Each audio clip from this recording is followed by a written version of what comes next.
Hello everyone. Today we will be talking about the idea of international regimes. We often use the term international regime like WTO regime, IMF, NPT, UN human rights regimes, etc. So what are they exactly? International regimes are a set of rules and processes that guide the actions of nation states in the international sphere. They are rooted in the idea that the international sphere is mostly an anarchy. By anarchy, it means that there is no one single authority who can enforce one law, thereby controlling the actions of all. International regimes are created through agreements signed between two or multiple nation states.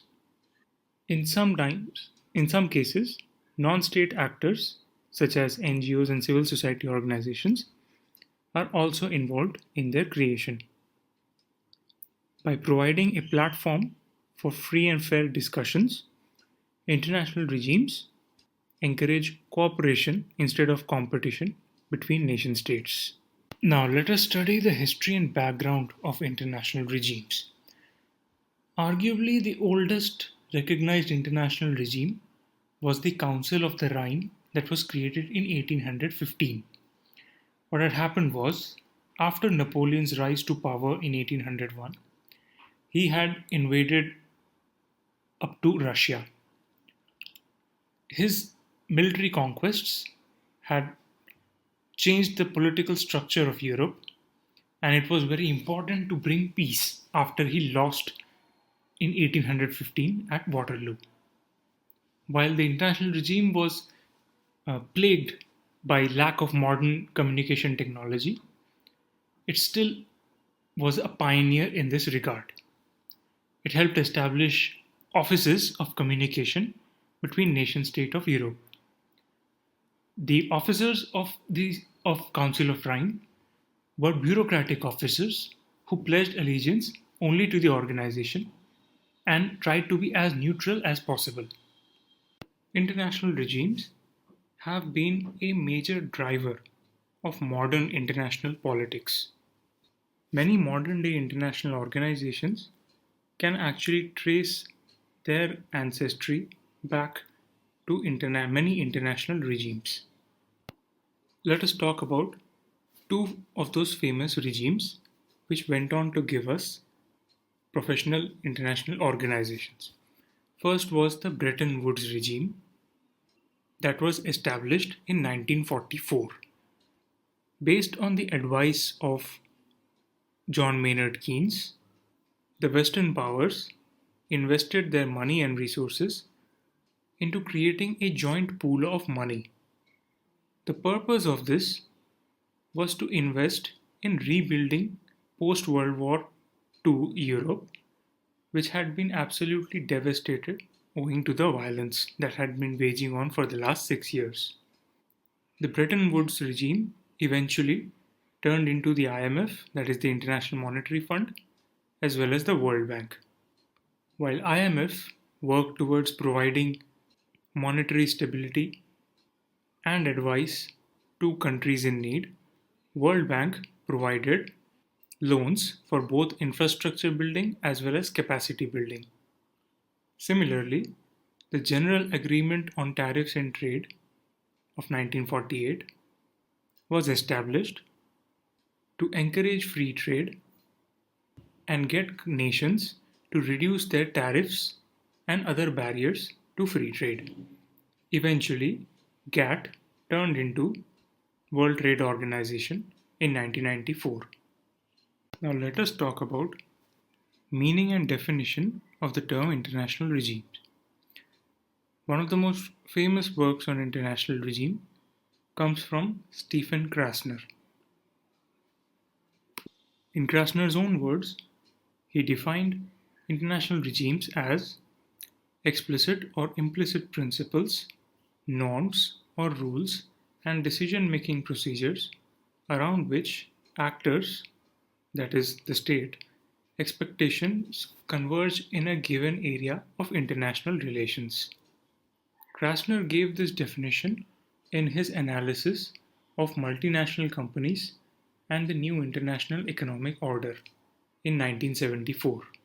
He argued that the international economic regime was based on the principles that see foreign direct investment benefit of both investors and the countries being invested in. Krasner also explains North South negotiations, that is, Global North and Global South negotiations, in terms of two competing international regimes.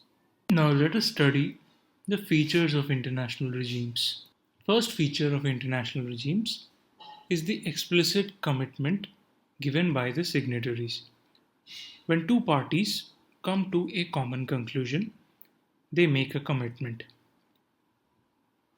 It is similar to signing a contract in which both sides have to fulfill their end of the deal. This commitment can either be a monetary commitment, such as in economic sector, or uh, agreeing to take off tariffs, or it could be physical contribution, for example, supplying labor or military troops. Whatever contribution is made, that contribution is limited according to pre-established rules. Secondly, there is an ideological framework that guides these agreements. This ideological framework that guides most of the international regimes is that of liberalism. Liberalism in international relations holds that while nation states are important drivers of international relations, individuals and civil society organizations also play a major role. Therefore, liberal policies support free trade, human rights, etc. Third feature is that national power always dictates the nature of the regime. While an international regime always tries to be fair, or at least appear to be fair, it is also true that power dynamics have always influenced them. IMF, World Bank, ADB, Asian Development Bank, these are all controlled by the country that is the largest donor in it, which is United States as well as China. Hence, these regimes must not be totally considered independent. So, what is the rationale behind creating an international regime? To put it simply, the rationale behind international regime is to foster cooperation among nation states. International regimes, being guided by liberal philosophy, see international relations very differently from their realist counterparts. While realists see the nation state as the primary driver of international relations, liberals see the individual as the same. This is consistent with their theory that every nation state is essentially a contract signed between free individuals. Liberals believe that cooperation between the states is absolutely possible.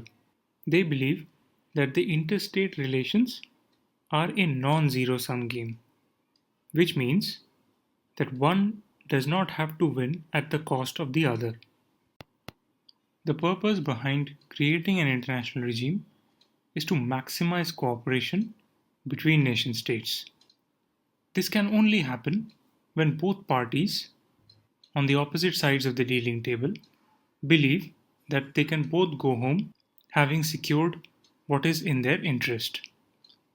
In game theory terminology, this is called a non zero sum game. A good analogy would be a cake.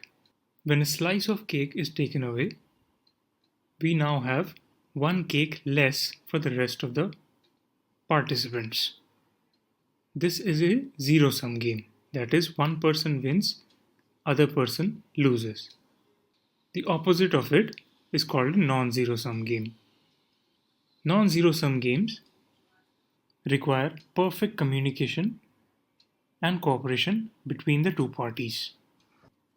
When an international regime is created, first priority is given to establishing hotlines and communication centers so that all nation states can be on the same page.